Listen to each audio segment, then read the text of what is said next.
बचपन के प्यारे जानू याद सतावा मोहनी सूरतिया तोहर बहुत रोवावा बचपन के प्यारे जानू याद सतावा मोहनी सूरतिया तोहर बहुत रोवावा जिंदगी बनैनी समसान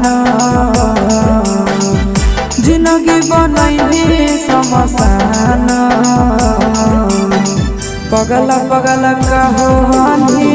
पगले बनैनी छोड़ी ससुराल चली गेली